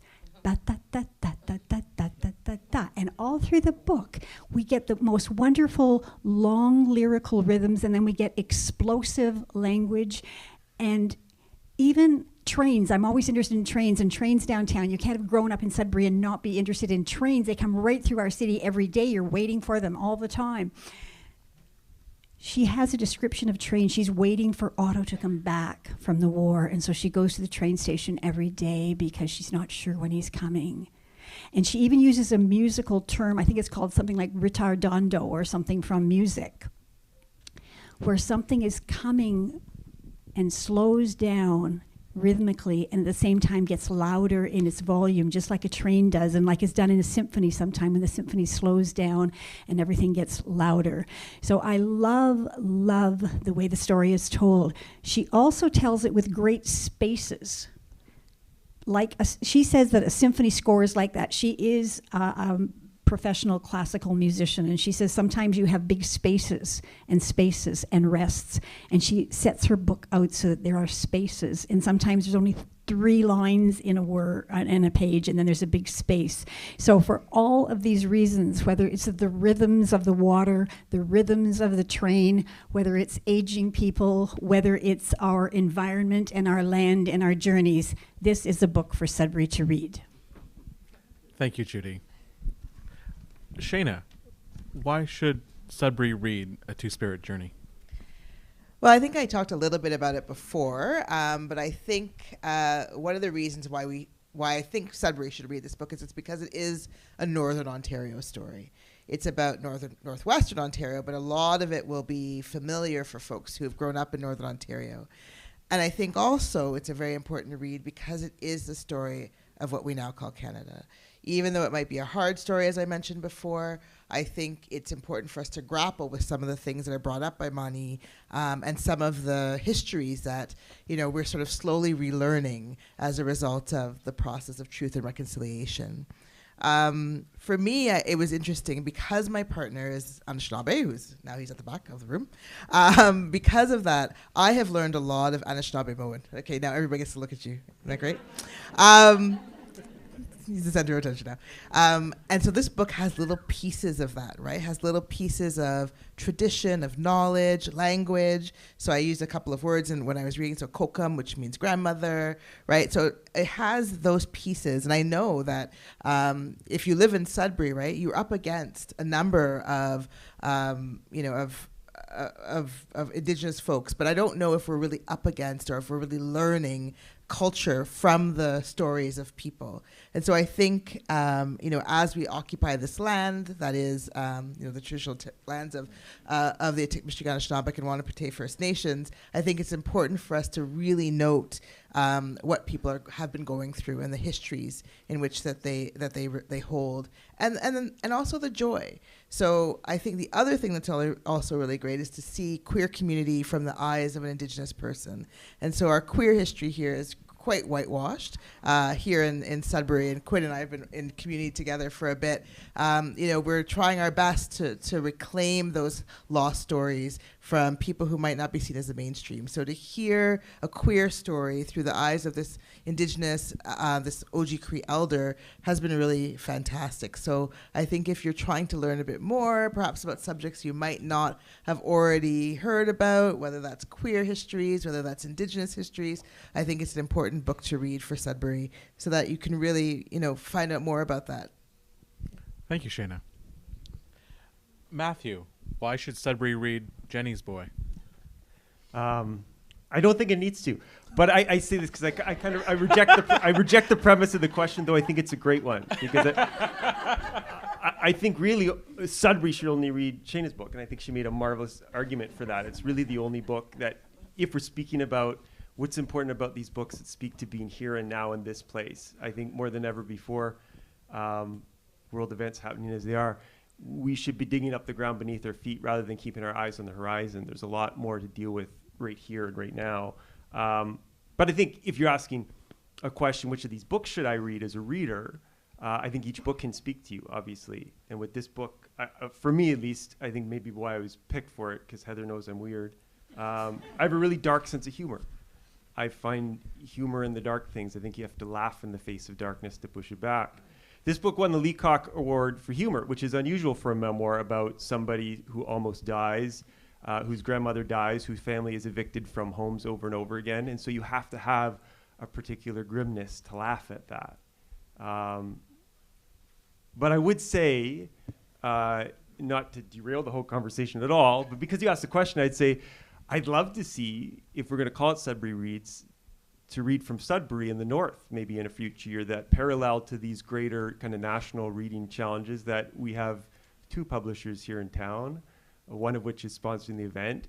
We have a host of books in our own backyard we could be digging into and reading and talking about, like this one, for example. So, yeah, thank you. And I would love to do a version of a Northern Ontario Sudbury Reads sort of version. That'd be really great to do in the future, I think, for sure. Thank you, Matthew. Teresa, tell me why you think Sudbury needs to read Dandelion. Dandelion, yeah. For me, when I was reading Dandelion, I felt like it's many people's stories in here. Okay, and what do I mean by that? I mean, if you go down a generation and you think to yourself, and many people in the room can maybe trace when, the grandparents or great-grandparents moved to Sudbury. This book shines a lens on perhaps what was that experience of coming to a new country, trying to assimilate, potentially what they went through. And I think for some people, it might actually unpack some family stuff that ended up happening in your family. Why was grandma never learning English? Maybe she was Croatian, never picked up the language, or Italian, or whatnot. Because there are complexities that exist when you immigrate to a country, even if it's for a good reason. In this book, we're introduced to a father who understands the importance of citizenship, and the mother who's saying, but the importance of family is quite important as well. We're introduced to Lily, who goes through quite a lot of racism, actually, in BC, growing up as a little girl, not able to make friends. And why I think it's so important in Sudbury, and actually such a time as this, I don't know, folks, if you've noticed, but Sudbury has never been as diverse as it is right now. I mean, from if you go to Tim Hortons, or if you're in Walmart, or if you're in the elementary schools, if anyone here has grandkids, or neighbors, like everybody is from different countries. It's like we're attracting so many people somehow to this beautiful city of ours. Now more than ever, it's interesting to kind of tap into what are these people potentially going through.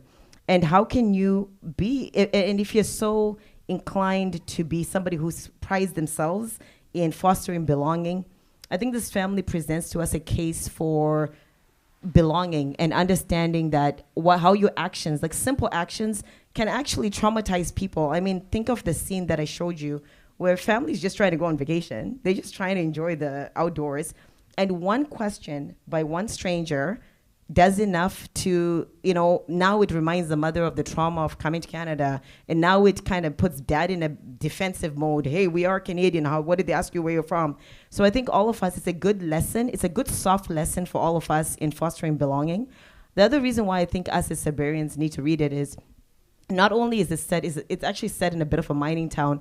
And what I found neat about it is that in that mining town in Sparwood, there was a place where a lot of the Asian type immigrants would gather and share meals together and create community. But I couldn't help thinking, I feel so segregated. And what it made me think of, the opportunity for us as Sudburyans.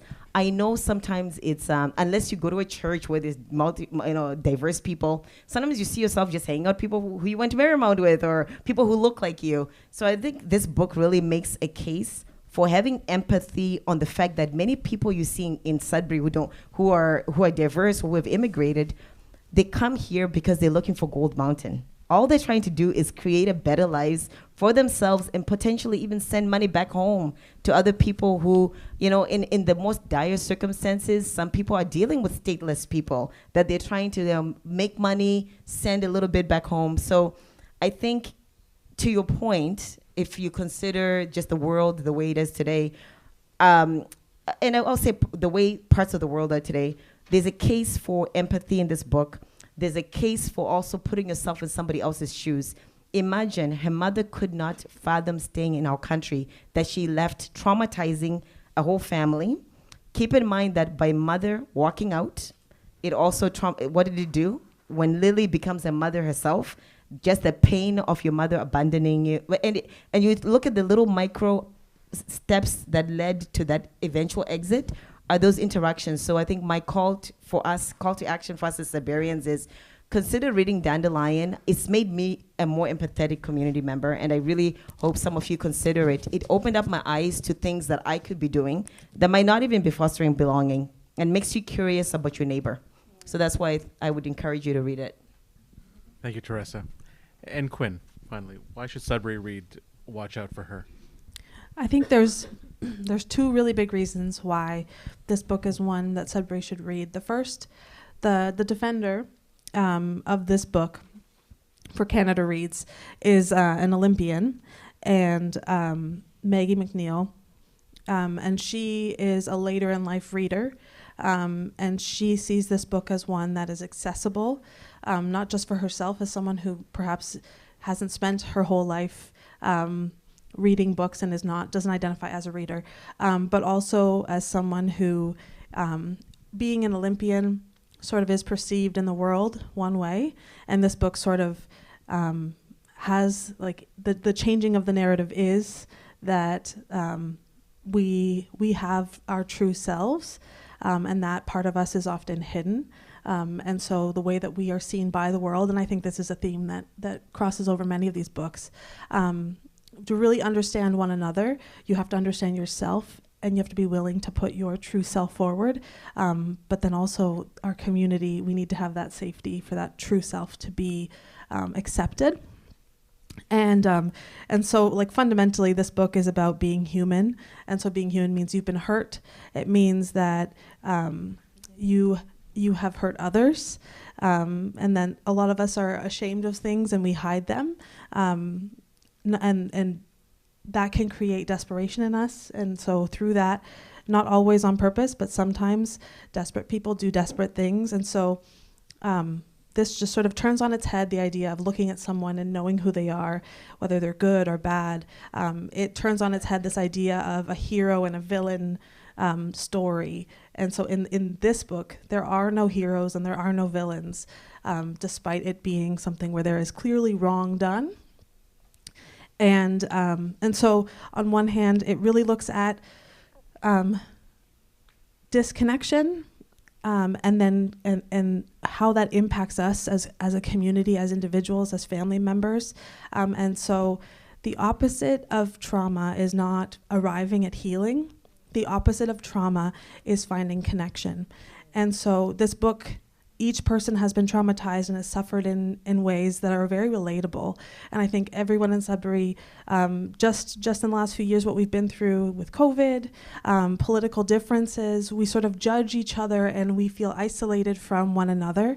And that disconnection leads to pain. It leads to decisions, desperate decisions that are made that just perpetuate. And so this book says, stop. The solution to this is not to continue to hide your true self, is not to continue to assume the worst of others.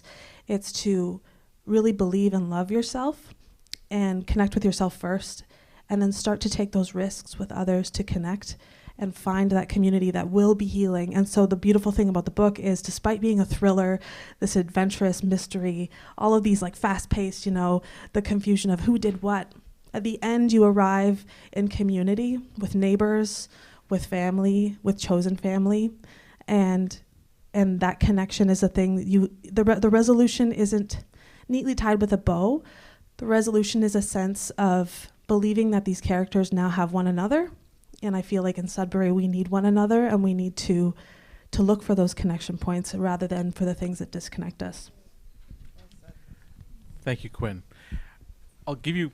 We'll have a moment to do a sort of a final notes in a second, but first, are there any questions from you? You've been listening for almost 90 minutes now. Any questions? I also see some people wanting to stretch. We can all stand up. Do we want to do a stretch right now? I see some. Okay, let's do a little stretch. It's stretch time. We've been sitting for 90 minutes. I get it. Are there any questions while we stretch?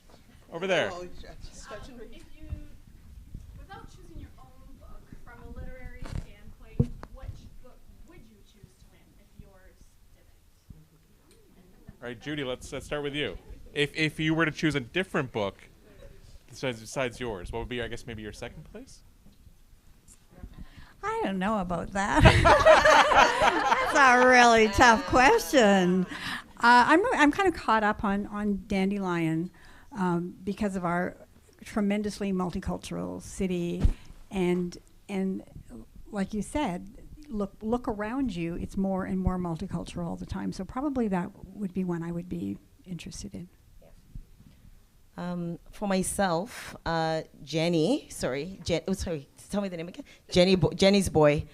The reason why it's gripping me right now is I almost wanted to cry when you were talking at the beginning, because I was putting myself in the shoes of a little 7-year-old moving houses 20 times. Like, folks, that is trauma. Like, I'm not trained in trauma, so I'm going to use the word probably incorrectly, but at the end of the day, for me, that's traumatizing. I say it because when I was 12 and I moved to Canada, I didn't realize that I was, saying goodbye to family, friends, customs, routines, and whatnot to come to this beautiful place. But what I'm saying is that whenever big things like that happen to a kid, there's a healing that needs to go on. So the idea that a little guy and his siblings are going through all of these issues, it really broke my heart. But I'm so excited because there's a resiliency, obviously, that happens for us to even see this offering. So I'm excited to read that. I had a chance to read them all, and I have to say Judy's book was the one that was, in terms of readability, that I just kind of peeled through the pages. I think it's beautiful. It's a book full of real whimsy. And Teresa's book is one, I think you spoke really well to the empathy. It'll show you that. It'll show you a story of here and a story of elsewhere. And Shayna's book was one that was telling an important story, a necessary story. And Quinn's book was one that I just kept turning pages. I want to know what happened next. So I think there's something of value in all of them. But this book was one, I think, that Judy's book that kind of ran the gamut of showing something beautiful with a bit of whimsy and being a great story, and also being one that made me feel something. Yeah, so I'm not a nonfiction reader. So when I found out that I was going to read an autobiography, I was a little worried. But of course, I did. I do think it's a very important story. I probably would lean towards some of the fiction. So your book, Quinn, sounds really interesting to me, and to hear that you've read them all and that Judy's book sort of moves quickly, I think is also, I love reading a book that's quick.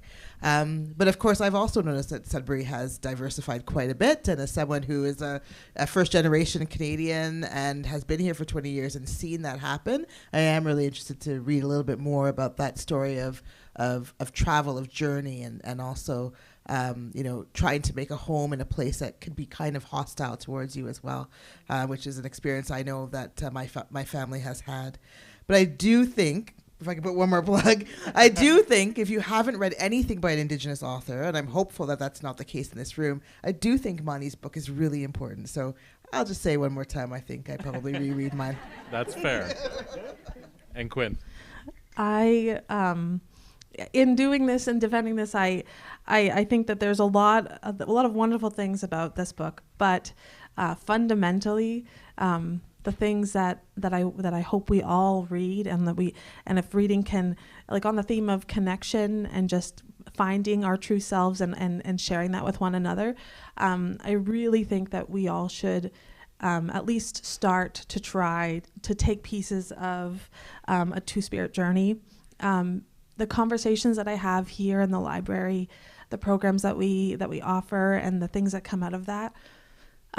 We have a lot of newcomers who are looking for this community connection, and who are experiencing some really difficult things within Sudbury. And so I think Dandelion would be also a very powerful book. And that we, as people who are white, as people who have been in Sudbury maybe for many years, we need to do better, and we need to educate ourselves, and we need to challenge some of our thinking. And so I think those two books are the ones that would do that for Sudbury to the strongest degree. Thank you, Quinn. Any other questions?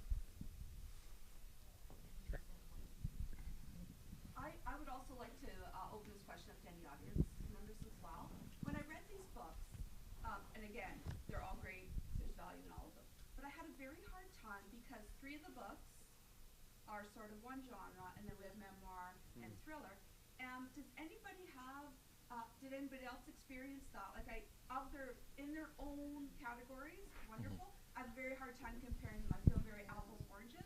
Does anybody have any strategies of when you were trying to do that between books? What to keep in mind, what to disregard? Like I kept finding myself going back and forth, and like Matthew, I'm not very competitive either, so I wasn't really concerned about it, but I would just find it almost jarring sometimes when I would think about the podcast. Do you have any advice? They are very different books, and I think increasingly so every year of Canada Reads that I've been involved in, the books seem so different from each other. The theme this year is one book to change the narrative. So maybe what we do with their question, talking about them, is talk about, as a conclusion, how does your book fit into that idea of changing the narrative? And then we'll keep it a short answer because we're almost at time here. So if you just want to take a minute or minute and a half to talk about how your book shifts the narrative and how it sort of fits into that idea of what we're trying to achieve this year. Quinn. Sure. So at the end of the book, there's this conversation that happens between Sarah, the middle-aged woman, and her husband. And this is sort of after all the traumatic, adventurous things have come to a close. And her husband says, "I never felt like I measured up in my family or anywhere, I guess. I thought if I had all the money and the things and the connections, then I'd be a winner. I'd feel good enough. I wish we'd talked about all of this when we'd met, married, and had a child. Wanting to be accepted drives so many of our actions, but eventually we face the consequences." And so I think that this book really changes the narrative on a few sort of Western narratives that, whether or not we're aware of, that they influence us. This idea of individualism, youth, wealth, and success and beauty, that's equals happiness and goodness in a person.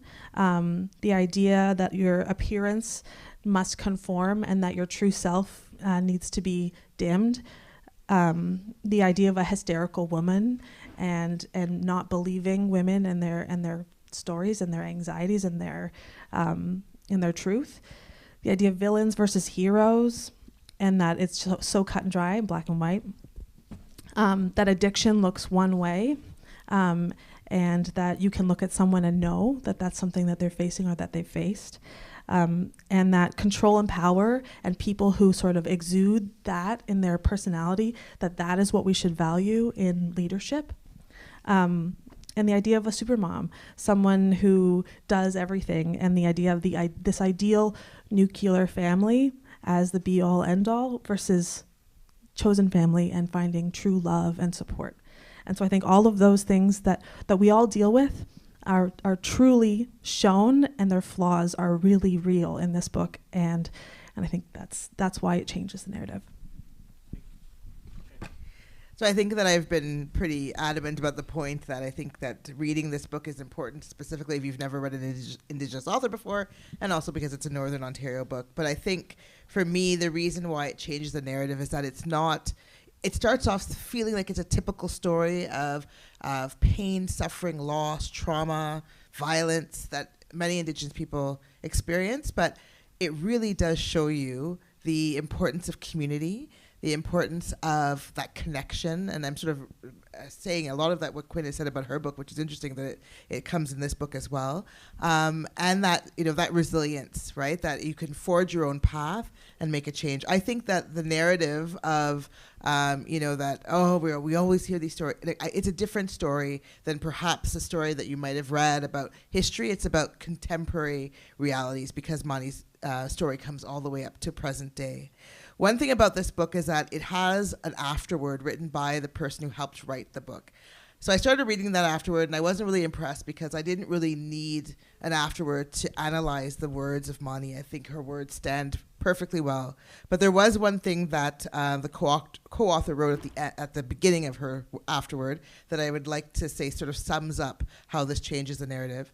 So she says, "Certainly we have responsibility, and sometimes we face great challenges. But that is all the more reason to cherish the pleasure, humor, and joy in our lives and the world around us." And I think that's definitely what happens in Mani's story, specifically at the end when she finds herself as a two-spirit person and the community that she's been sort of longing for as she has moved through her hard but really important journey. Thank you. Matthew.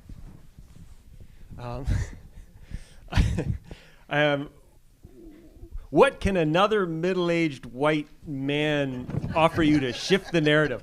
Not a whole lot. So what I would say instead, because what I think is wonderful, is that there's only one book in this category that, like me, is male identifying and white. So that's wonderful that there are a host of other options to consider. So I'll twist the question and say shifting personal narratives can be an important thing as well.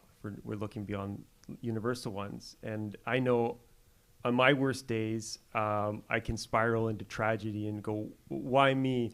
Oh, there's so many difficulties for me. And the wonderful thing about perspective is it gets you in touch with how privileged you are all the time, and that your personal tragedies are really so small in the scheme of things and in the scheme of other people. But if I can read you just really a short passage here, because one thing I love about books is when they talk about books and talk about reading and the importance of reading. It's often what I focus on when I'm writing. And I think this will give you a taste of how deeply Wayne thinks about narrative and the stories that we're telling, and also give you a flavor of the grimness of the humor in this book, that if this will make you chuckle or laugh, you're going to love to pick this up, and it will resonate with you as it did with me. This is the last conversation he has with his grandmother on her deathbed. And she's talking to him about, as she's dying, the difficulties he's facing. "You read more books in a week than anyone I know has read in their entire life. I never saw the point of books, but there might be one. You better hope there is. You have a lot of time invested in them that you won't get back. You're stronger than people think you are. You rarely complain, which is just as well, because complaining takes energy and you have none to spare. You were put on earth for a reason, although it wouldn't surprise me if God himself can't remember what it is. There's nothing wrong with getting off to a bad start. It might save you a lot of disappointment, or you'll give someone, your mother maybe, a pleasant surprise by making something of yourself. There's nothing wrong with being a complete flop right from the start. It's better than getting everyone's hopes up for nothing. That's what most people do before they fizzle out. And that was a good reminder for me, I think, and just in terms of how far we have yet to go sometimes, which you'll find in any of these books. Thank you.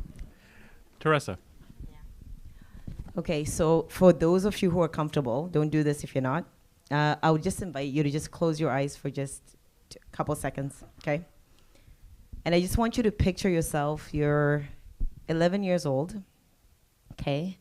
You're 11 years old, and you're from Sudbury, meaning you're used to how hilly it is in Sudbury. You're used to the snow. You're used to the changing weather and everything like that.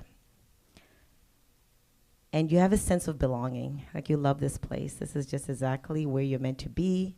You know how to walk from point A to point B. You don't get lost. And it's just, you know how to go to Ramsey Lake from wherever you are, and you can go sit by the beach, and you're really comfortable. Now I want you to open up your eyes, and you've landed in Asia, and you're surrounded by people who look nothing like you. I want you to imagine, how would you want those people to welcome you and for you to feel a sense of belonging? Dandelion gives us an eye on what happens when you're in a community and you're looking to assimilate and to be part of it and to make friends. I didn't mention this, but Lily's mom, her name is Sui Hua. People refuse to correctly pronounce it or even try. They would call her Sue. Sue. Imagine your name being weaponized against you. So I know as Sudburyans, we have the capability, and I've experienced the love as a young immigrant here. I think we keep on keeping on, and Dandelion will reignite the fire in you folks. So I hope you pick it up. Yeah. Thanks. Thank you, Teresa. And Judy.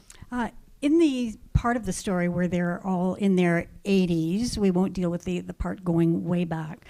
I said earlier about senior citizens and about how we think of senior citizens and really how they're portrayed sometimes in television shows and in books as people who stumble around, who can't remember to pull their fly up, who, all of those kinds of, they're crotchety, they have too many opinions and they can't hear what you just said. And we have these kind of almost cliches of what everybody is like. I think this particular book changes the narrative because, remember, she is on the verge of dementia. She's going, as the book progresses, further and further into dementia.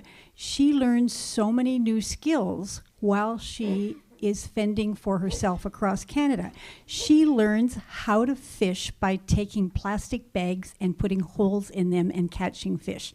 So it's very inspiring to see what she does and what she learns and what you can do in old age, even when you're when you're on the journey of dementia.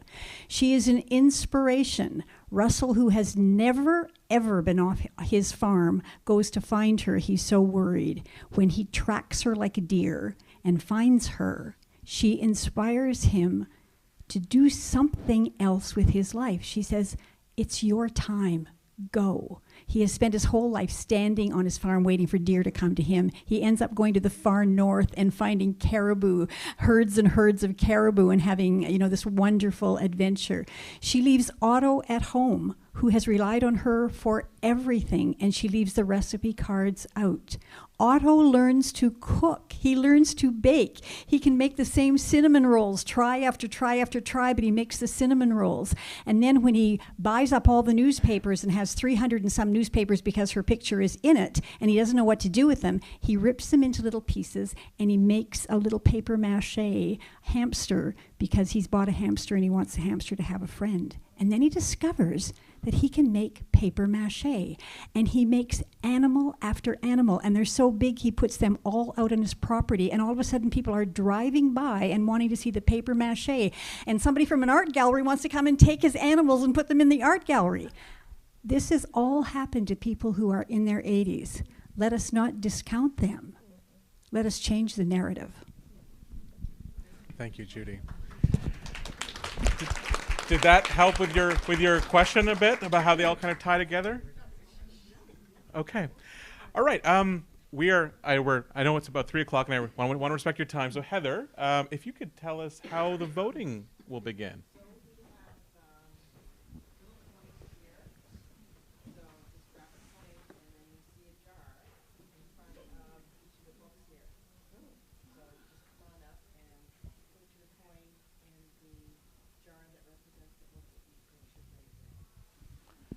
Okay, so just take a coin and think about it.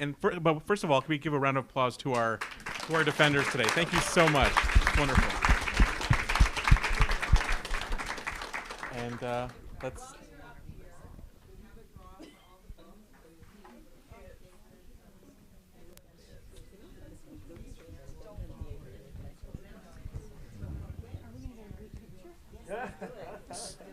So go vote. There's also a draw for the book that will win. Thank you.